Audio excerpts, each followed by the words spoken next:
Welcome to yet another episode of Casted. This is our second episode where we are on the road. We are recording at ALGO, the main European algorithms event, which in 2018 this year is in Helsinki, Finland, hosted by Aalto University of Finland. My guest today is Tim Roughgarden. Tim is a professor at Stanford University in California in the US, and the winner of a gazillion prizes, including the Grace Hopper Award and the Gödel Prize. Tim, welcome to the show. I'm really happy to have you here. Happy to be here, thanks. So you're a professor of many things, actually. You're not only a computer science professor, but there's a very long title in your job description. Well, I consider myself first and foremost a computer scientist. It is true that at Stanford I have a courtesy or 0% appointment in the management science and engineering department. Science. Yeah, so that there used to be an operations research department and an industrial engineering department, and they sort of merged, and that's now called management science and engineering. So they have a really nice optimization group who I connect with. And then I also connect a lot with the economists at Stanford, both in the econ department and also in the business school. And I don't have any formal affiliation with them. I see. But I guess this is what we want to talk about today, the intersection between economics, which is an academic discipline, and computer science, which is another academic discipline, and both of them have some effect on reality, even. So let's see how far we get there. Great. So game theory, so I'm old enough to have been brought up in a computer science universe that was completely innocent of any game theory. And that all changed in the, late 90s? Yeah, late 90s, I would say. Why? Well, mid-90s or so was about the time the internet started really exploding, taking over the world and becoming very commercialized. Because there was computer science before the internet. There was, believe it or not, Yes. there was computer science before the internet. But I think most computer scientists would say the field changed quite a bit with the advent of the internet.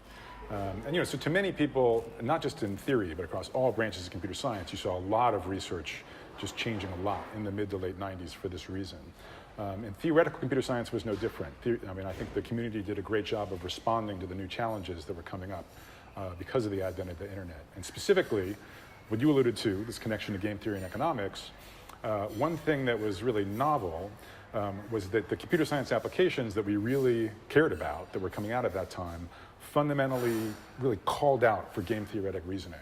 They really fundamentally involved the interaction of different competing parties. So initially we were thinking about things like internet service providers, they're choosing how to route their traffic, they're choosing how to do their peering agreements, and it was clear that an internet service provider, they're kind of neither honest nor adversarial, right? They're not going to just sort of play along with some protocol if it's not in their own best interest, but they're also not going to bring the internet to a halt because they have such a vested interest in it going on.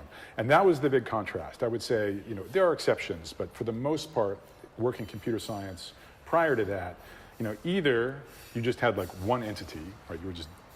You were sort of building software for a single desktop and it just did what you told it to.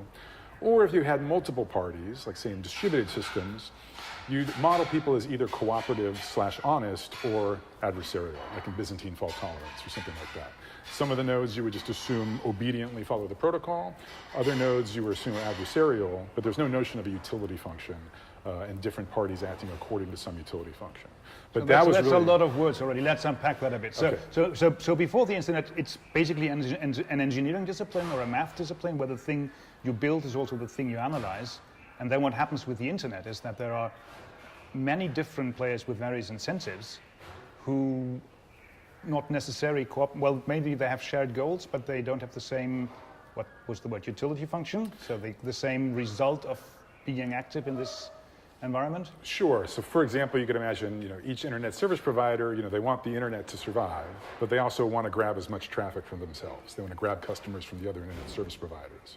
So they're simultaneously cooperating to make sure the internet sort of routing works in the internet, but also competing for market share. And so that mixture of cooperation and competition didn't really have much of an analog in prior working computer science. But there was another discipline who had studied this for a generation at that time, I guess? Well, so, economics has been, studying incentives and, equilibria for a long time. Since before the birth of computer science as an intellectual discipline, I would even say. Which is really young, which is 70s or something. True. Well, maybe 50s, but yeah, maybe. I guess 70s. but Stanford was the first department, wasn't it? They were very early. Yeah. I'm not sure they were the first, but they were very early for sure. Then let's put it at 45, Sounds good. 48-ish. I'm happy. Yeah. I'm happy with that. Yeah, yeah. But economics is older.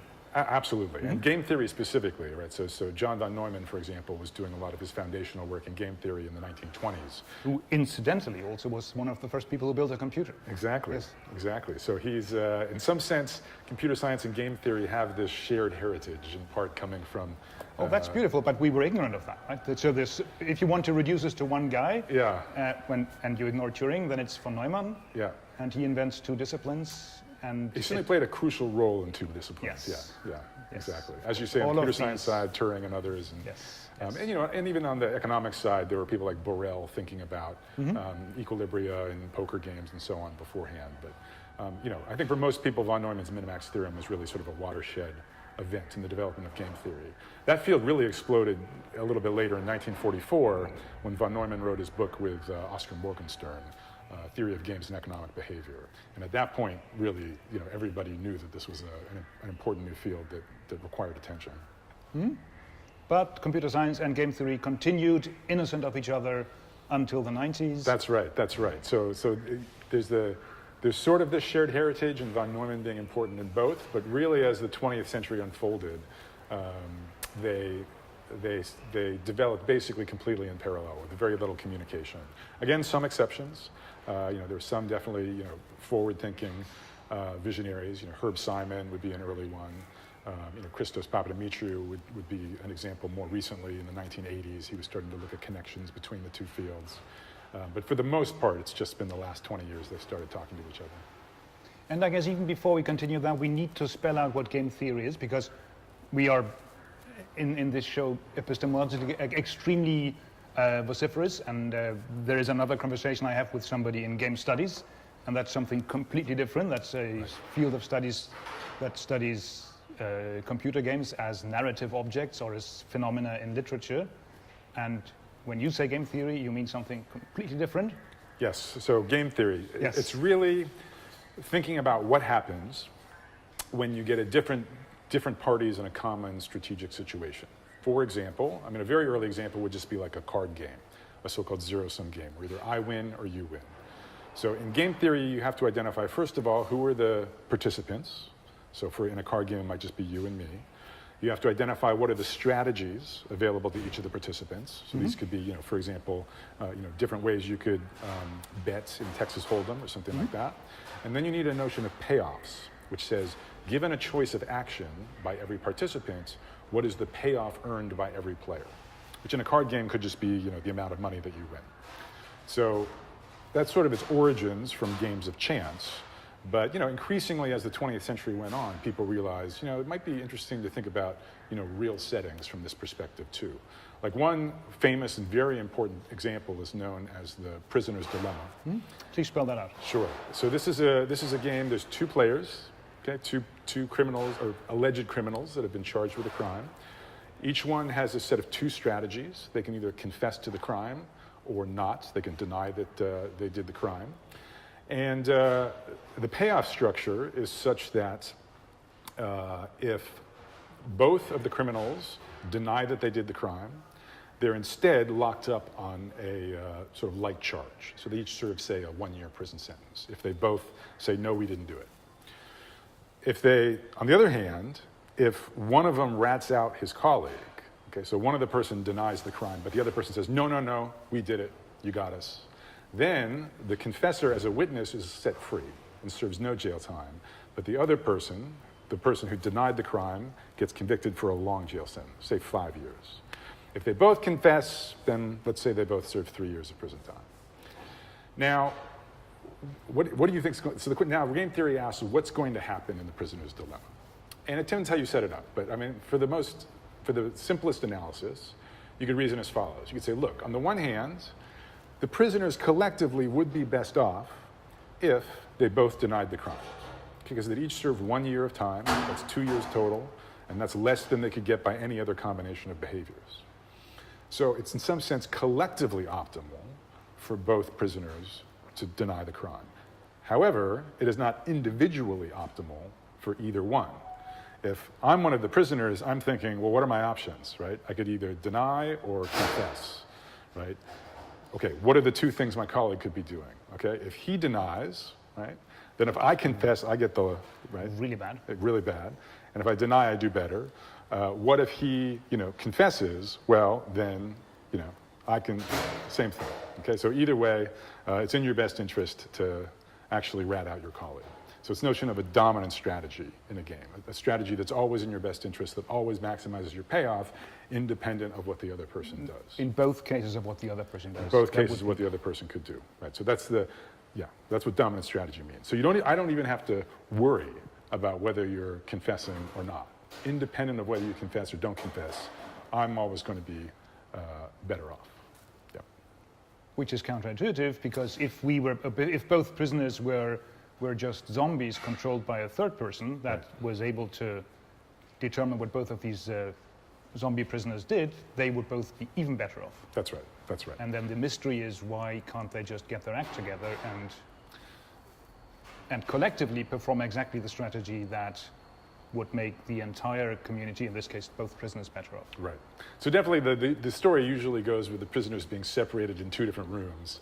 So they can communicate in advance and plan out their strategy.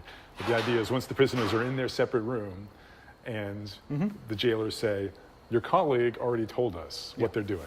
I've watched enough crime shows to know this is exactly what happens. This is exactly what the police will do to you. Yes. Yeah, exactly. So I think this is and this is one thing game theory is really great for. It's really, almost like parables, which you can take with you and understand a large part of the world through them. And the prisoner's dilemma is a great example. There's just, you can look at a lot of problems that are out there in the world where fundamentally what's going on is this conflict between collective optimality and individual optimality. And our normal tools from computer science, we just see all these actors as programs that I, as a programmer, has programmed, are very poor at attacking these things. Good point. The whole idea of, say, engineering, of collectively optimizing various parts that work together, simply breaks down in analyzing these scenarios where there are different incentives. Right. So the old school computer science approach might just be like, well, let's just program each of the two parties so that they do the right thing. Yes. And then as long as there's no adversarial or no faulty machines, then you get a guarantee of collective optimality. That's right. But that's not reality in a lot of applications. There is this notion of sort of individual autonomy and self-interest. So. Okay, so games in the narrow sense, as card games, board games, are covered by game theory, but game theory also wants to model behavior of intelligent, independent agents that maximize various incentives. That's right. So like another really good example would be the tragedy of the commons, for example. And so this again shows up in all kinds of places in the real world. You can think, for example, about pollution, say. So imagine you have sort of a bunch of factories. Those are going to be the parties in the game, say these factories. And their strategy space is either they use a cheap technology that creates a lot of pollution, or they use an expensive technology that creates less pollution. And each of them has to make this decision. And in many cases, the payoffs are such that the incentive to pay for the expensive technology is not sufficient for the individual to actually do that. So in other words, it could be that if some factory polluted less, if you took into account the benefits for everybody, it would far outweigh the cost to that factory. But the factory is going to, in the absence of regulation or cultural norms or something, the factory will say, well, yeah, but the benefits to me of using this expensive technology don't outweigh my costs for having this expensive technology. So again, if you ask, what do you expect to have happen? What's the equilibrium? Again, it's this dominant strategy for every factory to use the cheap technology and pollute. So you wind up with sort of this worst case scenario where everybody's polluting as much as possible and everyone's much worse off than they would be had they all agreed to buy the expensive technology. So now you're sitting here as an American in one of the main Scandinavian welfare states, so this in the end is a question of politics in many, many respects. Right? How much regulation do we want, and how much do we want individual agents in the market to just optimize their own welfare? And their own utility. The own utility is the right word. Yes. And so a key term you hear here is the idea of an externality. And so an externality means it's some benefit or cost that's caused by your action that's borne by somebody else.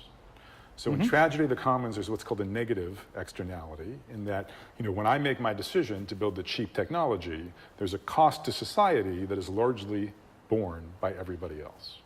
And so, what you learn in kind of, introductory economics is, when you have a market with externalities, that's somewhere you should consider regulation. Right? So you could imagine trying to have regulation that coaxes everybody into actually doing the collectively optimal strategy. And just to spell out the commons and the tragedy of the commons, that's the large green pasture that everybody can put their cows or sheep out to graze on. I think originally it was a bovine example. It's a bovine example. In the pollution context, I think the commons would just be air quality that we all breathe. And the tragedy would be that resource gets degraded because of this uninternalized externality. Because none of the individual factories is individually incentivized to reduce their pollution. That's right. That's right. So one way to think about it, so what would it mean for this externality to be internalized? Well, suppose that I actually said, if you reduce your pollution, if you build the expensive technology. You are now the state? For example, Finland. Yes, you are now Finland. Yes. Right. So because the social value of your choice is so high, we will cover your cost, your investment in the expensive technology, because overall it will be a win. Okay, you'll have sort of healthier people and less medical costs. This would be the kind of decision you can imagine making in the face of tragedy of the commons. Yeah. So these are obviously very, very important questions that are on everybody's minds right now, not even with climate change and whatnot. And economics provides this model for reasoning about this. Absolutely. And this is where you come in with your own thesis, right? From 15, 20 years ago by now. Indeed. So the Prisoner's Dilemma and Tragedy of the Commons, they all do, they show up everywhere. Once you learn to think about the world in this way, you can recognize so many things out there as really just being instantiations of a couple of these canonical, examples. And computer science is no exception. So you look around at computer science, you see examples of the Prisoner's Dilemma.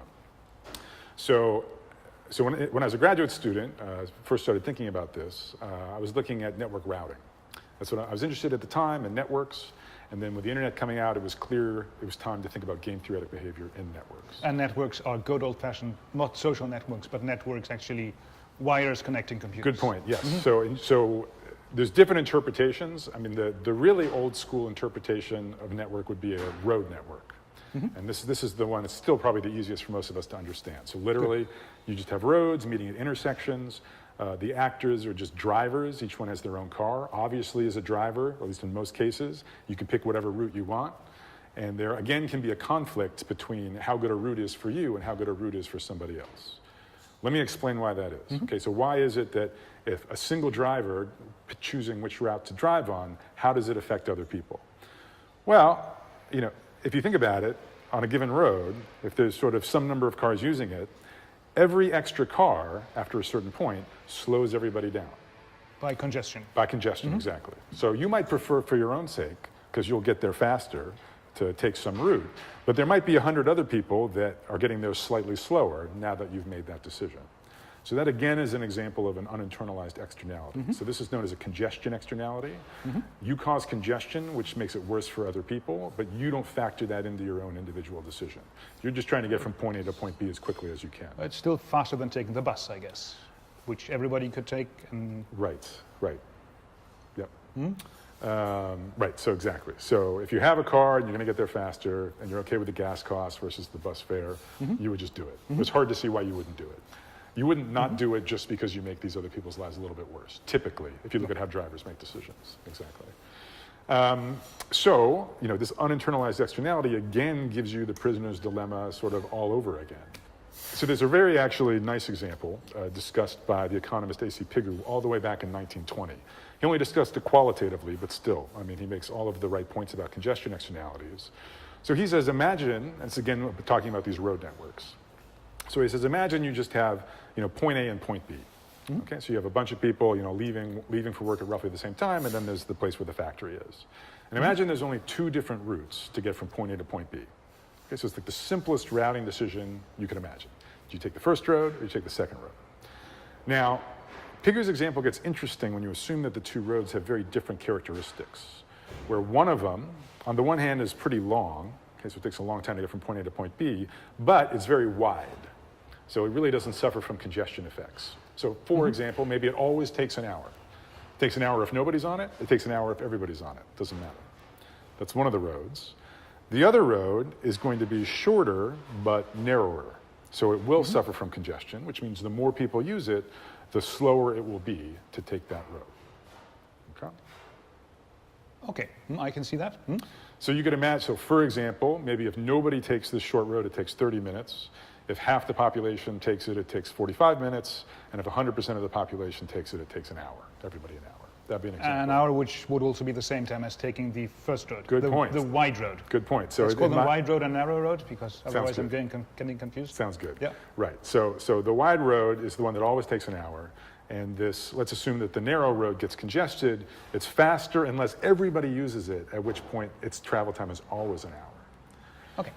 So now, right, so thinking game theoretically, you ask the usual question. So given the setup, and assuming the drivers want to get from point A to point B as quickly as possible, what do we think is going to happen? Okay, let's see if I understand this. Then I, as the individual driver, would take the narrow road no matter what, because even if nobody else takes the narrow road, I'm happy. I'm there in, what did we say, 30 minutes? If nobody takes it, you're there in 30 minutes. So. 30 minutes, great, I will take that. If everybody else takes it, I'm still there in just shy of 1 hour. And if I take the wide road, it will take 1 hour no matter what. Exactly. So Exactly. by right. similar reasoning to the prisoner dilemma thing, Exactly. case by case, I can infer that it would be stupid not to take the narrow road. Yeah. So your worst case scenario on the narrow road is as good as the best case scenario on the top road.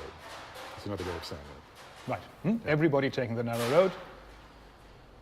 Was you as an individual, right? So the worst thing that could happen on the narrow road is that it's just as slow as the best case on the other road. For the individual. For the individual. Right. So it's a no-brainer, right? It would be crazy to take this hour-long distance. Unless I'm a really, really Scandinavian-minded person who proudly takes the wide road. Who internalizes the externality. Yes. Indeed. So absence, Just to virtue signal. absence some altruistic behavior over that form. Let's ignore that. This is what you'd have. Yeah, exactly.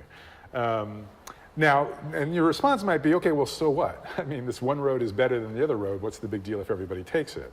But the thing to realize is that actually collectively, people would be better off if you offloaded some of that traffic from the narrow road to the wide road, say 25% of the traffic.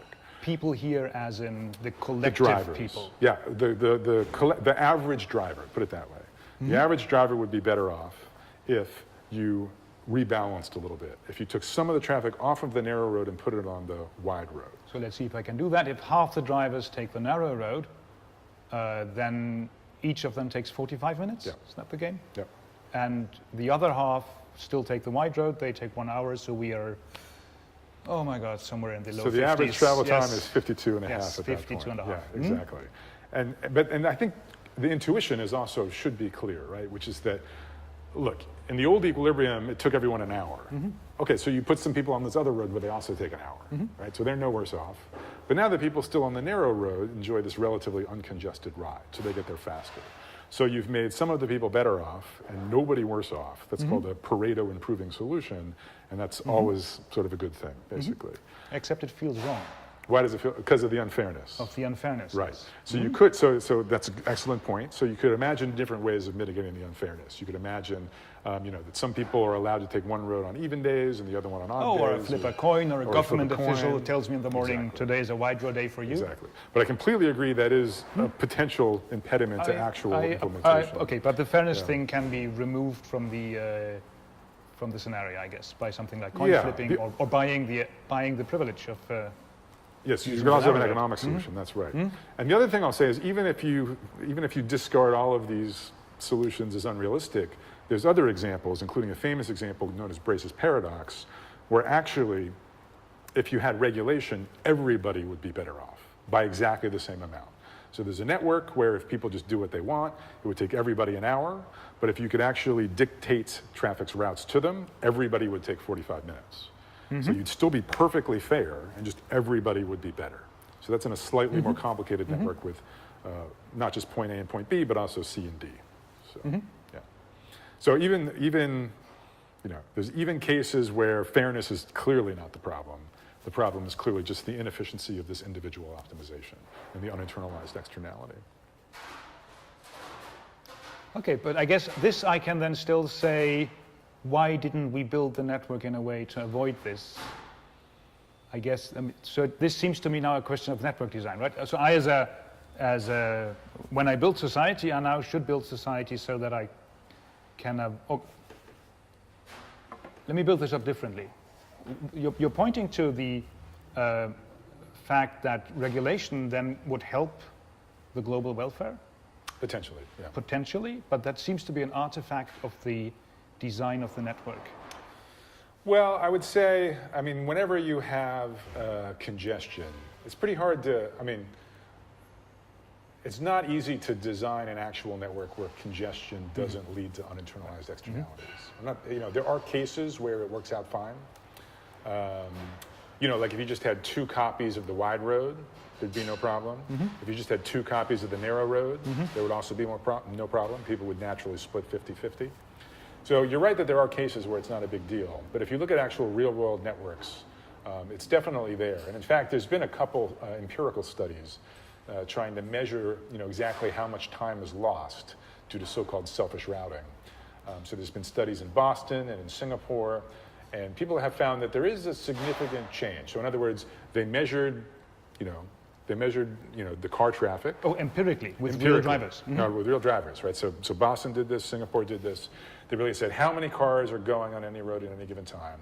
And by the way, where did they start and where did they end? Okay, so this gives them the data of who wanted to drive where during that period of time, and then also where they went. They look at how much time it actually took them.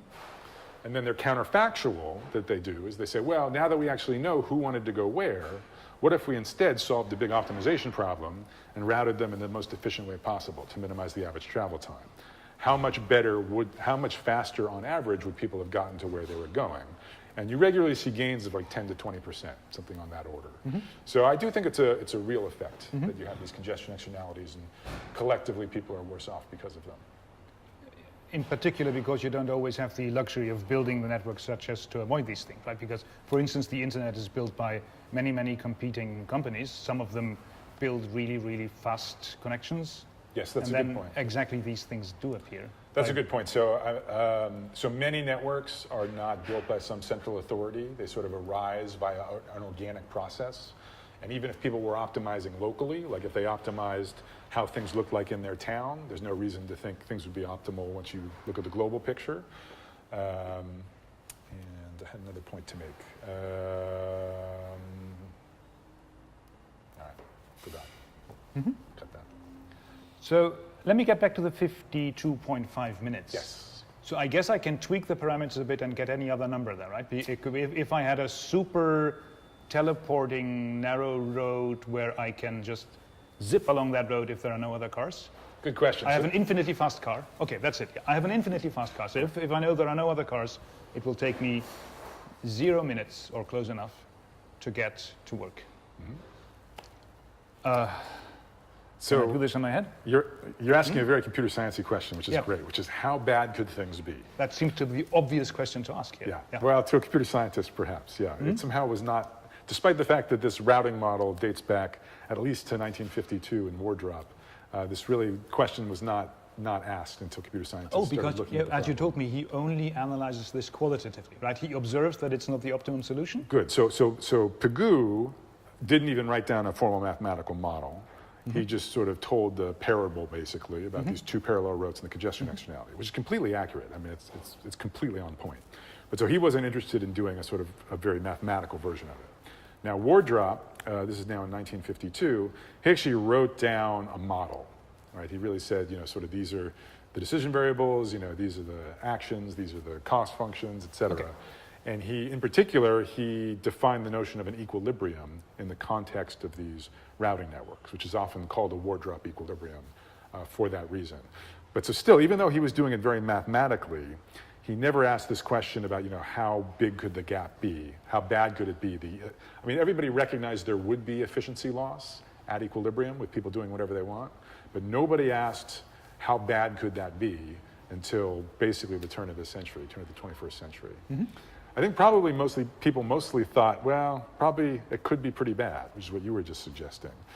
But then actually, I mean, this is what made it interesting, is it turned out there are assumptions under which you can prove bounds on how bad this inefficiency can be. And this is your famous result. Or you and other there's people's famous a results. Mm-hmm. I mean, I was working with Eva Tardos, my PhD advisor, when I was doing this work on selfish routing, and there's a 4/3 result, which I'll describe in a second, and that's joint work with Eva Tardos, when I was a Cornell PhD student. And so we can go back to the Piggoose example we were talking about.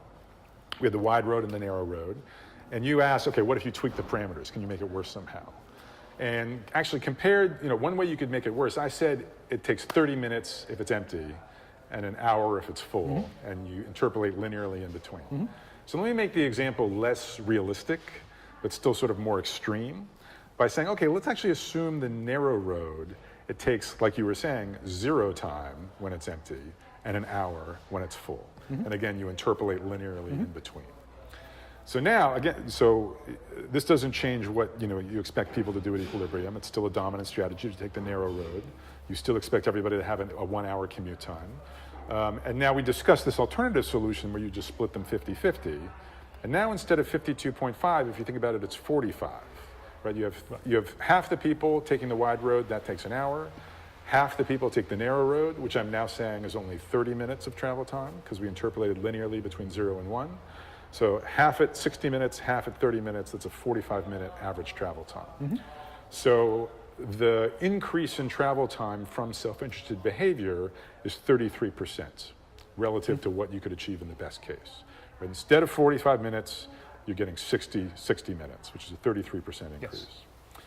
Okay, so now you could ask, could it be, maybe it could be even worse than this. I guess I can tweak the function and make it nonlinear. Right, so you could imagine tweaking the function. Let me sort of postpone that for a second.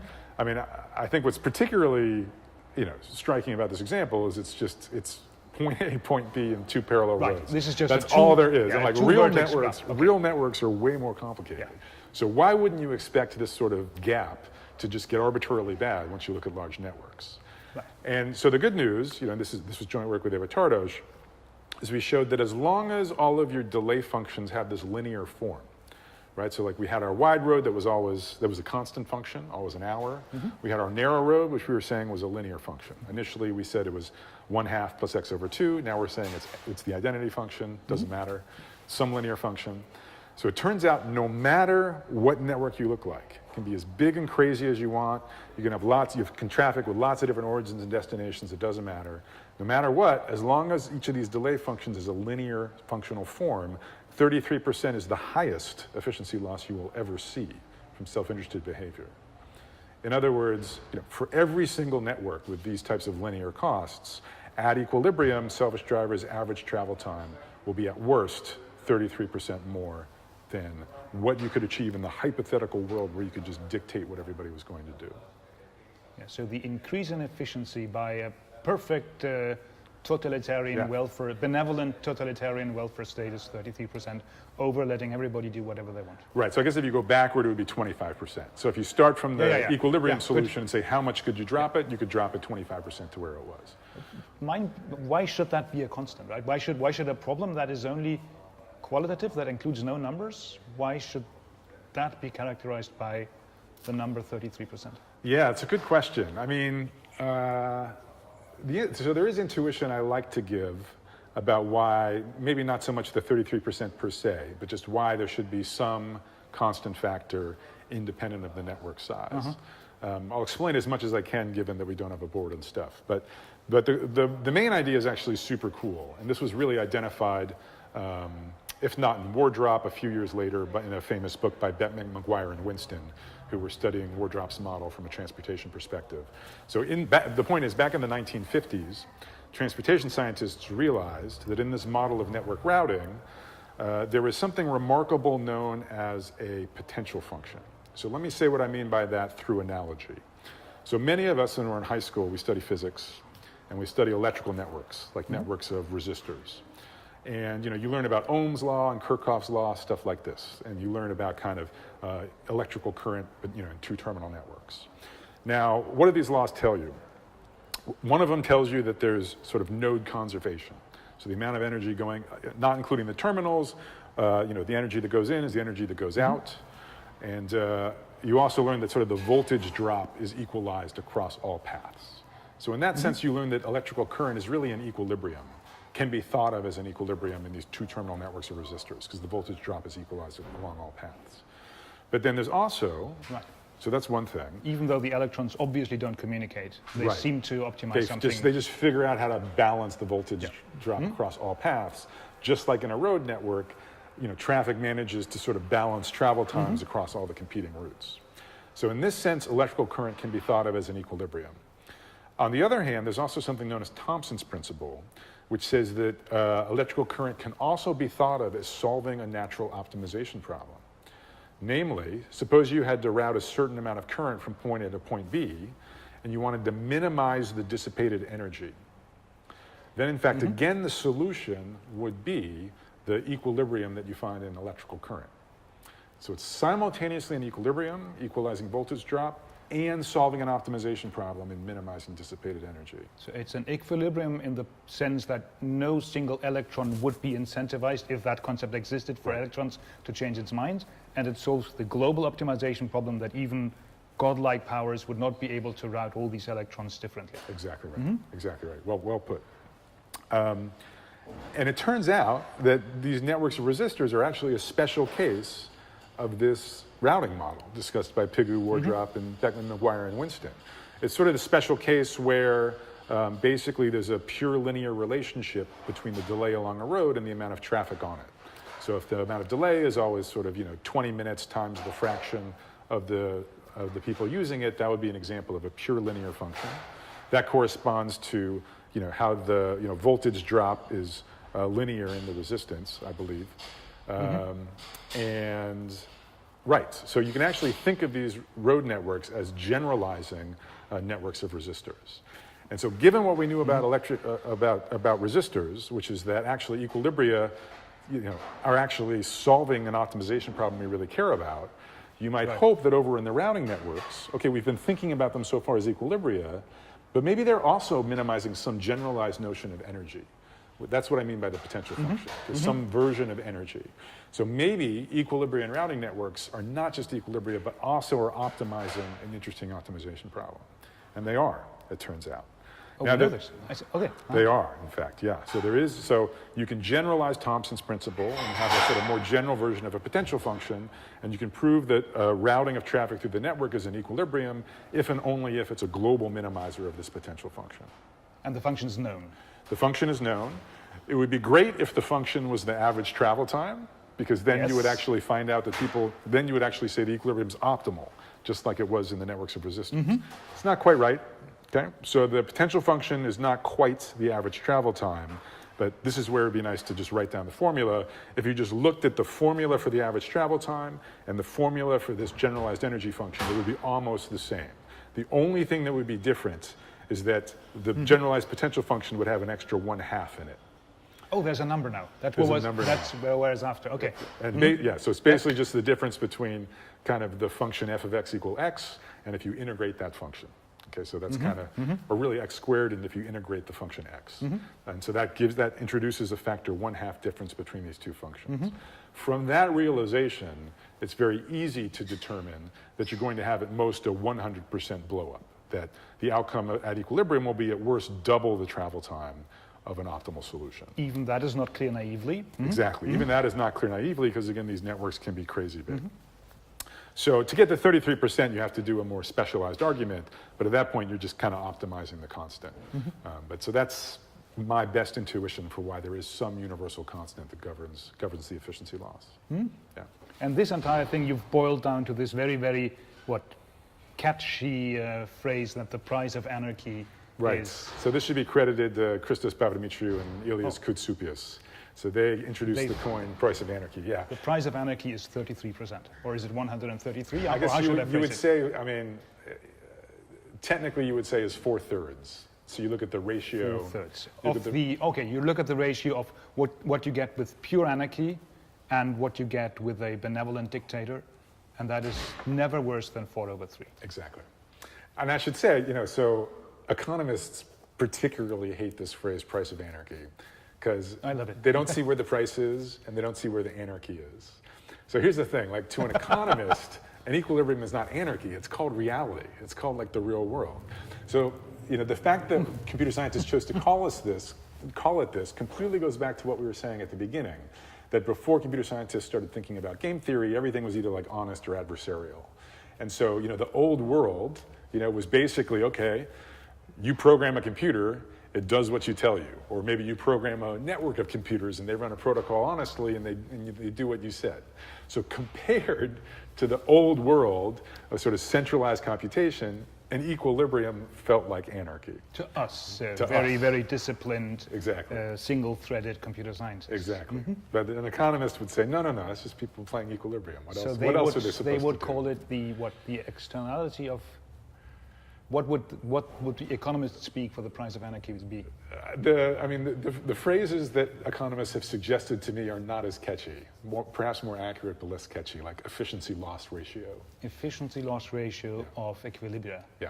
Yeah, okay, we win this one. This must be the first I time think so, too. that computer scientists actually have found a catchier expression than the other disciplines. Yeah. We're getting better at this. Yeah. Yes. Yeah. Okay, so this is an interesting example now of computer science basically feeding back a result to economists, which, from my perspective, should have been available to them from the 1920s, but they don't think of it in our terms. So Right, then- so this is, so I have to tell you, Ava and I proved this result in, I think I was in my second year of PhD, and I spent a significant time of the rest of my PhD reading through dusty transportation science journals in total paralysis, total fear that one of them yes, would have already yes. proved this result, right? Because it was going to be one of the central results in my thesis. And there's literally hundreds, if not thousands, of papers in transportation science and also to some extent operations research written about exactly this model, exactly the model where the 33% bound hold. And it seemed inconceivable to me that no one would have ever found it before. But So, fast forward to now, to sort of 2018. As far as I know, it's still the case. I still haven't found that scary Justy article that proved it and before enough us. people are looking by now. So You never know. there's- You never there's know. a- I'll always be ready for it to be discovered. It's a possibility. Maybe but, we learned that Gauss actually found it. Perhaps. Yes. Yeah. Right. So I was in complete. So then, in the absence. All right. So I couldn't find anyone who had done it, and I was tired of just reading transportation science papers looking for it. So I said, well, can I at least make up a narrative that will make me feel more confident that perhaps this is the first time this result has been proven? So I asked myself, what you just said, how could it be that with almost 50 years of study and hundreds, if not thousands of papers, Pigu's examples from 1920, Brace's paradoxes from 1968, lots of the work was done in the 50s, how could this have escaped notice? The best story I've been able to come up with to tell myself to assuage this fear has to do with the role of approximation in different scientific cultures. So in theoretical computer science, which is sort of my background, one of the things, so theoretical computer science as a discipline has grown up entirely in the long shadow cast by NP completeness. So NP completeness is basically a way to classify optimization problems as being very difficult, as seeming to resist efficient solutions. Right. This is from a time before we found catchy names for stuff. Yes. So NP So we completeness call it should, NP be, should be completeness. called something like Herculean or very, very hard or. Actually, my favorite suggestion. So Don Knuth actually ran a survey saying, what should we call these sort of emerging problems that wound up being called NP-complete problems. And someone, I forget the name, but someone suggested that maybe they should be called PET problems, P-E-T. For P-E-T would stand for probably exponential time. But then if it turned out that P was not equal to NP, it would turn to provably exponential time.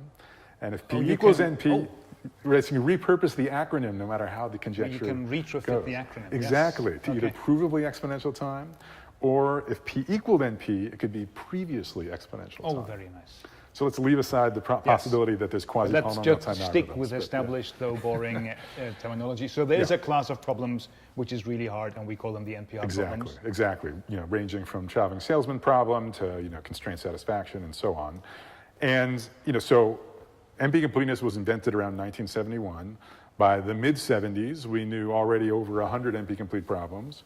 By the 80s, we knew thousands of NP-complete problems, and we just, we had to realize that like the problems that we care about, a huge fraction of them, are not going to have always fast, always correct algorithms. That is one of the main exports of computer science. And actually, many of these problems were studied in math and physics, and people have thought about them for decades, more, maybe even a century in some cases. And then there is the unifying theory that says that not only are all these problems probably very, very hard, they also in some sense morally the same. They're just different versions of the same problem dressed up. That's right. I agree. So for example, it explained the asymmetry between characterizations of Eulerian graphs and characterizations of Hamiltonian graphs. Basically, we didn't have characterizations of Hamiltonian graphs, and NP completeness gave you a reason to sort of explain why. So that was a great example.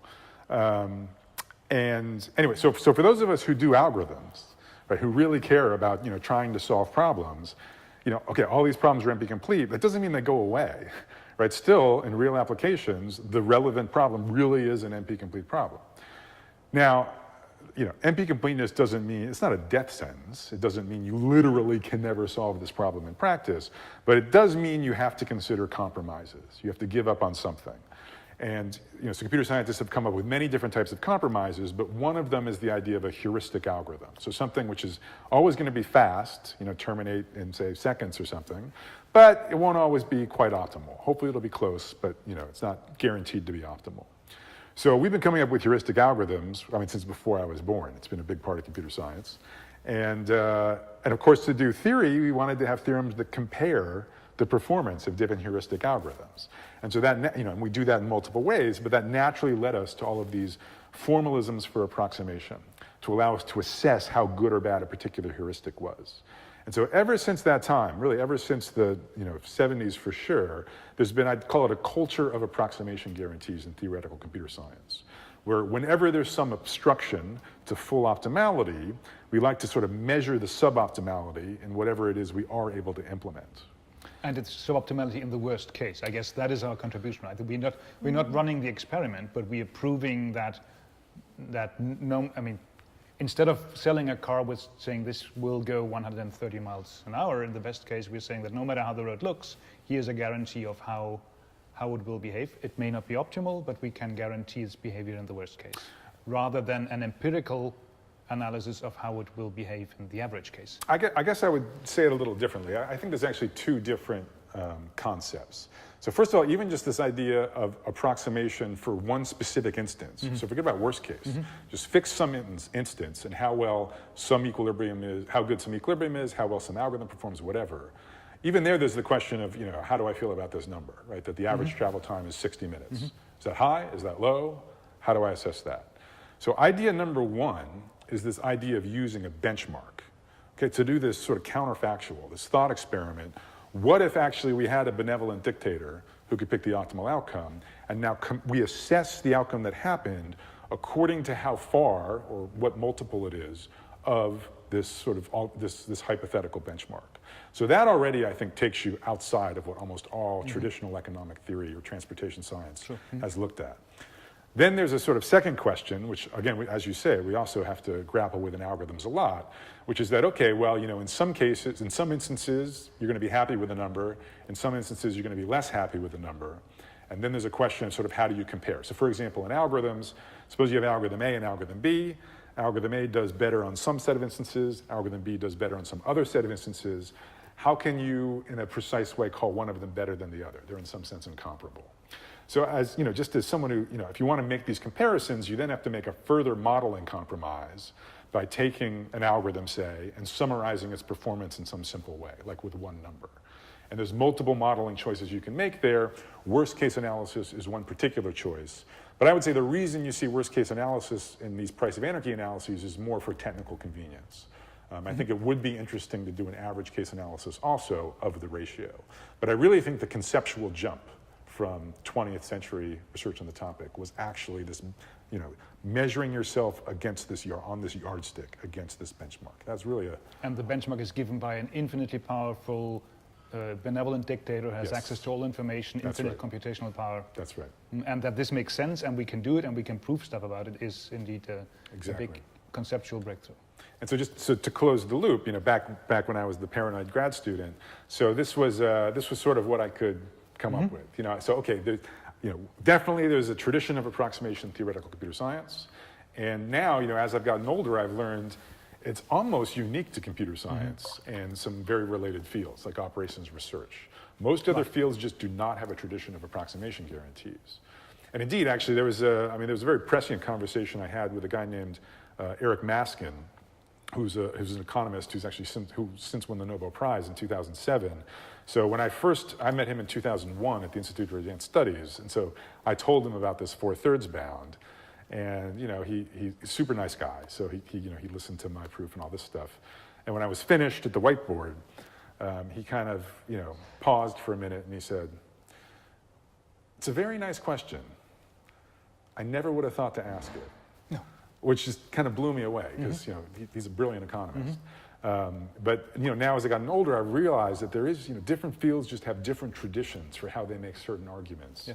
And again, this kind of 4/3 guarantee, as natural as it sounds to a computer scientist, it sounds very alien to people in most fields. And so, if it had never been proved before, that's my guess about why it hadn't been. So. So this is a beautiful example of a part of theoretical computer science, namely the analysis of approximation algorithms feeding back to theoretical economics. Exactly. But we are still firmly entrenched in pen and paper, stuffy academics sitting in armchairs and writing papers for each other and impressing each other with the relevance or beauty of various theories. But you also get your hands dirty, right? This is not entirely theoretical. This is not something completely irrelevant for actually building things. So right. Maybe you can talk about the auction developments. Sure. So in the early days, you're absolutely right. It was mostly econ theorists talking to computer science theorists. Which is still but a to be lot. honest, to get things going, like most fields do not collaborate with each other. So I'm actually very proud of the amount of collaboration that's happened at the computer science economics interface. I think it's very unusual, and I think it's awesome. And it was natural it started with sort of theorists on both sides, because while there's lots of vocabulary which is not shared, you're both at least fundamentally, mathematicians, right? You know how to talk about theorems and proofs, you agree on what a proof is, what a model is. So there was at least some common ground to get going. But as you say, that was 20 years ago, and as time went on, there's obviously a hunger on both sides. Computer scientists wanted to see their ideas having more impact, and economists who were actually building real systems wanted to see if computer science ideas could be somehow useful for them. So there's a couple great examples, but a recent really great example is this, what's called the FCC incentive auction, which was a spectrum auction run in the United States in 2016 and 20. I guess I need to unpack that for a general audience. No So problem. the FCC is an American... Sorry, yes. So good. So yes. So the FCC is the United States organization responsible for managing the airwaves. So one of the things that they do is they give people licenses to use spectrum, to basically broadcast on certain frequencies in a certain geographical region. Like a broadcasting corporation, like... For example, yeah. So it could be, so the frequencies could be used for Wi-Fi, they could be used for television, they could be used for radio, et cetera. The FCC is the organization within the U.S. that's responsible for managing the airwaves. Because this is one of the things where everybody agrees that there has to be a managing organization, because otherwise everybody would just broadcast on the same frequencies, and then the person with the highest amplitude, whatever that is, wins. But you couldn't hear anything, right? Everybody would be shouting. Right. It's a good question. So people do speculate about what a sort of decentralized market for spectrum would look like, but I think probably most experts are pretty nervous at the prospect. But in any case, it's been, if nothing else, historically, it's been centralized for a long time. So now the question is, how do these licenses get allocated? Right. So if you wanted the rights to broadcast on some frequency in some location, where would you get that license? So since about the mid-90s, the way this has worked in the United States and also many other countries is the governments have actually used auctions to sell licenses to the highest bidder, in effect. Because the market is dynamic, because there are new things like the internet that suddenly wants access to frequencies that have been originally held by, television, and that doesn't produce enough revenue, so you want a mechanism for selling the old frequency to somebody who might be more interested in it. Oh, well, so let's take this in 2 steps. So first, even imagine just like currently nobody's allowed to use any of the airwaves, and you're just giving out those first few licenses. There's the question of who should get them. And so basically, auctions are useful, especially in situations where you need so-called price discovery. So in other words, where you have something you're selling, and you don't really know what people are willing to pay for it. Right? And most of us experience this in our own lives, right? So, like if we're selling some commodity thing on eBay, like an iPhone 5, there's going to be some going price, right? So you don't need an auction because currently people are willing to pay, 80 euros or whatever for an iPhone 5. Right. On the other hand, so like in my spare time, one of the things I like to do is collect sort of strange records, vinyl records. So that's a collector's market. And that's a classic example of where it's actually it's not so obvious what people are going to be willing to pay. So if you have a copy out of 100 of some limited edition record, that came out 20 years ago, you really don't know if people are willing to pay just $20 or, $220. And so that's exactly where you might want to use an auction. And auction is here, I can just think of an auction where somebody's standing and showing an item and asking a room full of people what they want to pay for it, and then there's a hammer. Definitely. That kind of auction. So I'm very happy to just, for the moment, think about the kind you see in the movies. Yes. Where there's some auctioneer naming higher and higher prices, everybody keeps their hand up as long as they're interested, and the auction concludes when only one person is left standing, and they pay the most recently, i.e. the highest price announced by the auctioneer. Right. So I'm totally happy to have you think about an auction like that. Or if you've ever used eBay or a different online auction, that's a good thing to think about as well. Anyways, so auctions are particularly useful when you're not confident about your guess about what people are willing to pay. And in the case of spectrum licenses, one of the, really what people are willing to pay, so okay, who's going to buy them? It's often, telecom companies, like your T-Mobile or AT&T or Sprint would be the US players. And, the government's not necessarily going to know what they're, so those companies will value spectrum according to their internal projections of what they'll be able to do with it, with their next generation of technologies. And so depending on exactly what their plans are, they may have a higher or lower valuation or value for the spectrum. And it would be hard for the FCC to really know what people are willing to pay.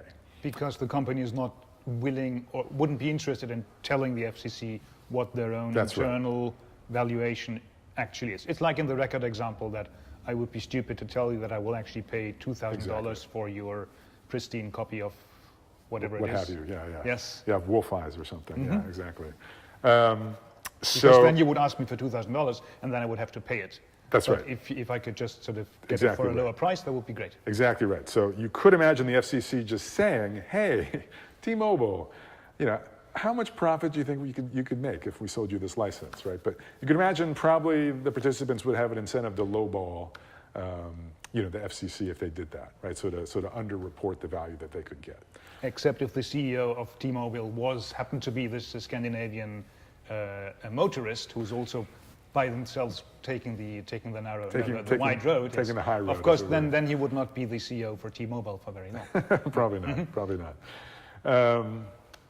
Good. So it is one of those cases where you'd really like to do price discovery because the demand kind of goes up and down for spectrum, and it's hard to predict exactly where it is at a given moment. So spectrum auctions. So since the mid-90s, governments have been using auctions like this to sell these licenses. Now, something changed earlier this decade, maybe about 5 years ago, which was that they basically run out of spectrum. Kind of all of the most useful parts of the spectrum, they'd already granted licenses for its use to various people. For physical reasons that we don't need to understand. Well, there's you can't infinitely subdivide the spectrum of available frequencies. Okay, good. Well, so for example, many of the people who had licenses for spectrum were television broadcasters. And they're, to broadcast on a television channel, you need a certain block of spectrum. Historically, it's 6 megahertz. You can do channel sharing, but there's only so much you can do. There's still some minimum amount of the spectrum which is necessary for it to be useful for, say, a television station. So it's a scarce resource. It's a limited resource. And so for a while, they just had parts of the airwaves they could sort of give away that just weren't weren't owned by, or no one had the rights to it, so they could just sell the rights. But then everything filled up. But what was very unsatisfying about the situation is that a lot of the current license holders for the part of the spectrum that would be most useful for, say, wireless broadband, the thinking was that they were not actually extracting much value from that very valuable resource. So again, these were held by sort of television broadcasters, some of whom are really big stations, but some of whom are just tiny mom and pop stations in the middle of nowhere that have had this license for 30 years. And the thinking is that that's not the best use of that part of the spectrum. So the point of this incentive auction, which ran in 2016 and 2017 in the States, was really to repurpose spectrum. So actually to take it away from some of the people who currently have rights, and then to turn around and sell it to the highest bidder.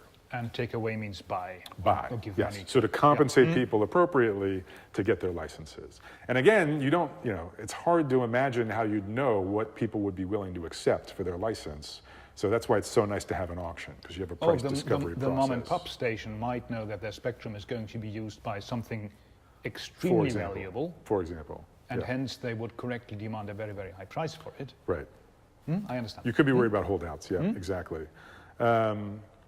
So we need a mechanism that allows us to buy spectrum from current license holders and then resell that to others. Exactly. Hopefully making a profit for the FCC? Yeah, I mean, making a profit, but I mean, the real point of the auction is to just increase the value society is getting from the use of spectrum. So if there are people that are just not contributing much to the social good with this resource, and someone else is going to contribute a lot more good, then it makes sense to do a reallocation with some compensation. It is true, I should say, that the incentive did clear a fair amount of profit along the way, which was then applied to the massive U.S. deficit, but that wasn't, that helped it pass Congress, that helped it pass the government in 2012, but I wouldn't call that fundamentally the number one goal of the auction. Number one goal was a more efficient reallocation of scarce resources. Good, so exactly right. So the government was going to be compensating television stations, the current license owners, to buy their licenses and then sell them to the highest bidder, again, typically telecom companies. And so it had two phases, right? So the buyback phase and then the selling phase. So the first one is called a reverse auction, or a procurement auction, because you're procuring licenses. The FCC is procuring licenses? Exactly. So the person running the auction, the government, is procuring the licenses. And then the second part is a forward auction, which is sort of a normal auction. That's the kind of auction you see in the movies. So the ascending auction is an example of a forward auction. So the second half of the auction has been around a long time. So the government actually has 20 years of experience of what to do once they have the licenses, how to go about selling them. So that was not a problem that they needed to solve. That problem was already solved. But the first part, they had literally never done this before. They'd never tried to run an auction to procure licenses back from its current holders. So they needed to design from scratch a reverse auction to accomplish that. I would expect you can just take that from the shelf. There should be some kind of, it seems to be a natural enough problem that there should be some literature on this. Good, yeah, so certainly on reverse auctions, there's literature. This is a pretty tricky reverse auction. To explain why it's tricky, I have to go into a little bit more of the details of it, if that's something that interests you.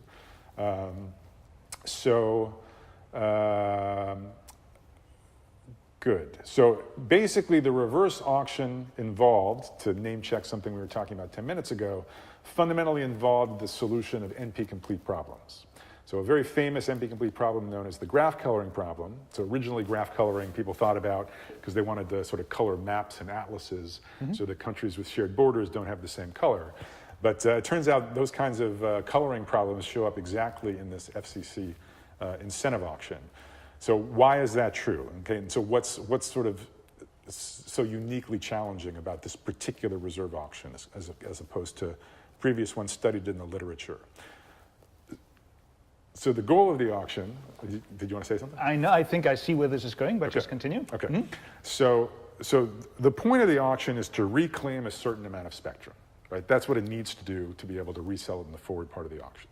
So that is the basic goal of the reverse auction. Get enough licenses back. So what does that mean? How do you know if you have enough licenses? So the way you measure your progress is you look at how much spectrum has been freed up, And one of the ways to measure spectrum is just in channels, each of which is a 6 megahertz block of the spectrum. So you might have a goal that says, clear me 60 megahertz of the spectrum, like 10 channels. Okay? So for example, you could say, let's look at all the stations broadcasting on the channels between 38 and 51. Let's say we're willing to leave 4 channels up on the air, but we want to clear 10 channels so we can sell them in the forward part of the auction. Okay? So that's what the auction, that's what the auction's responsible for doing, clearing, let's say, 10 channels. Now, a decision that was made early on in the design, which was that clearing a channel should mean clearing it nationwide.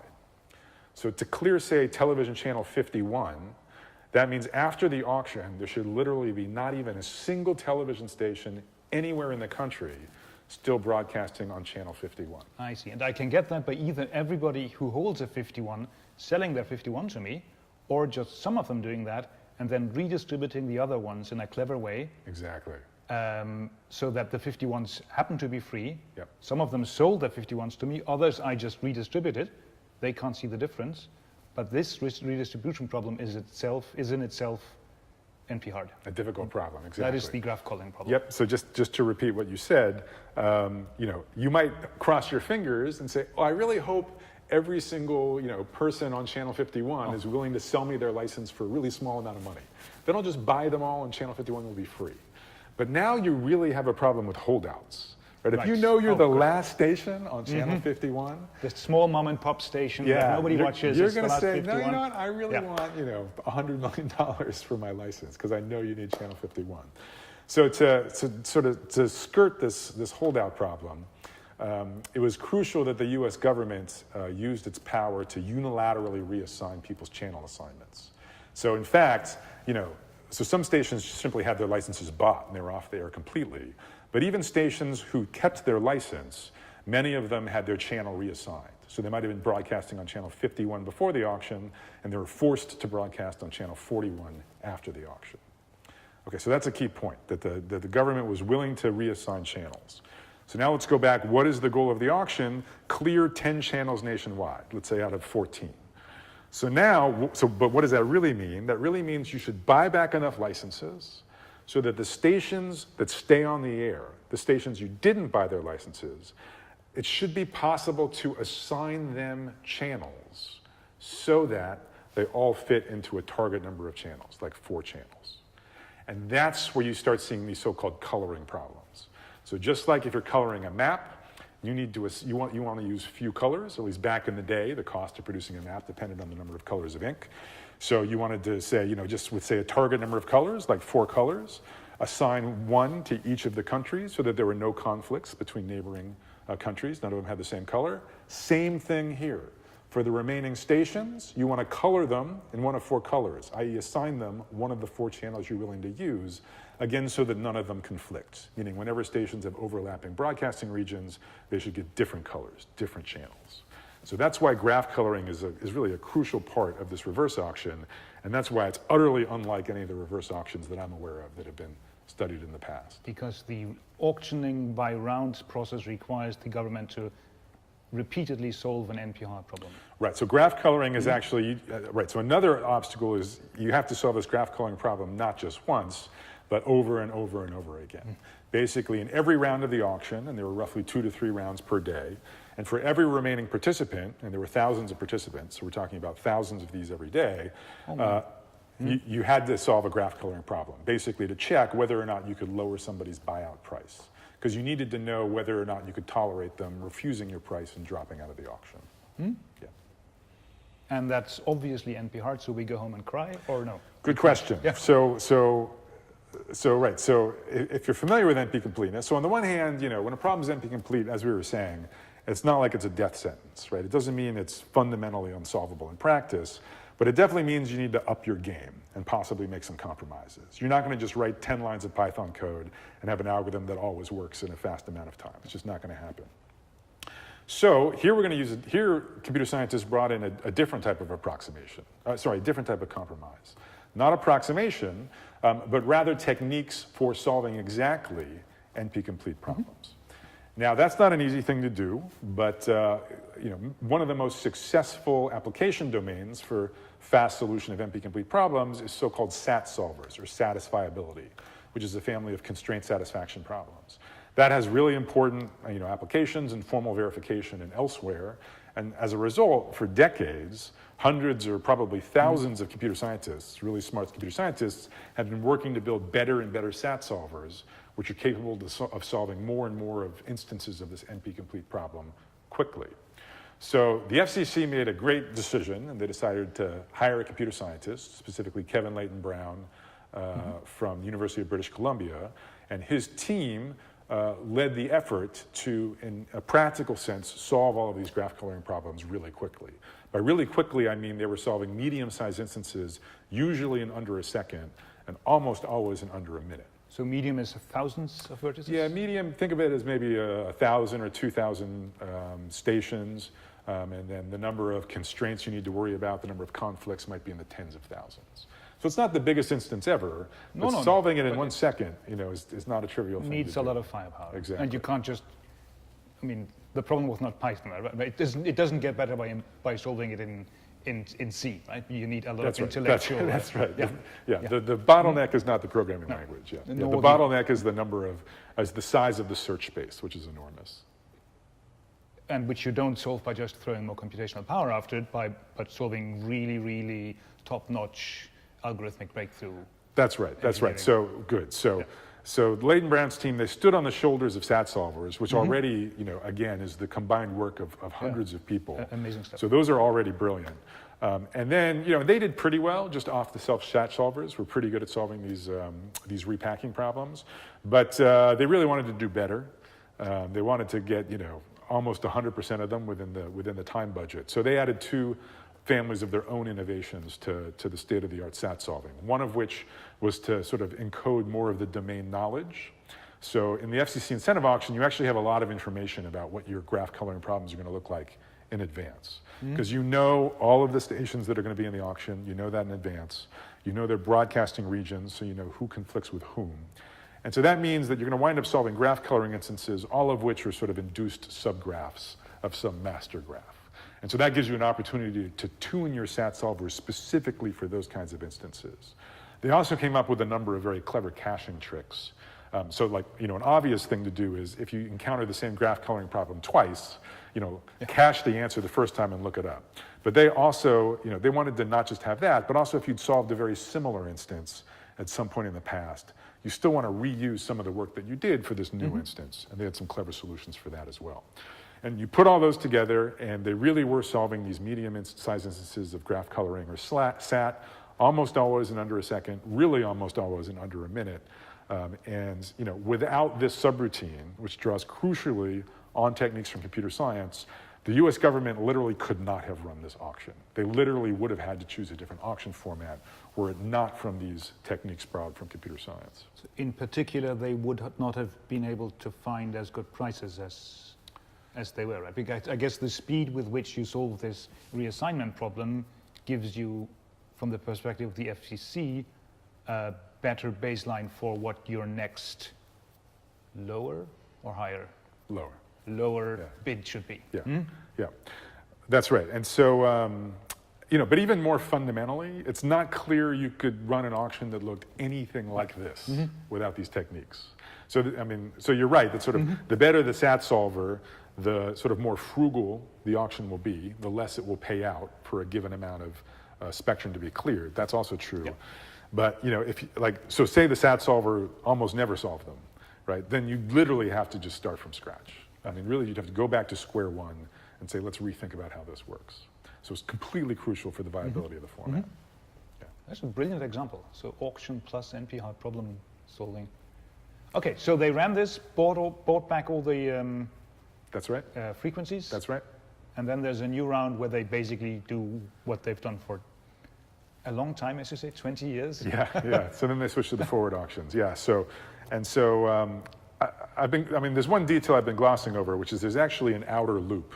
Actually, the auction took a year to complete. It was from March 2016 to March 2017. And one of the reasons it took so long was because of this outer loop.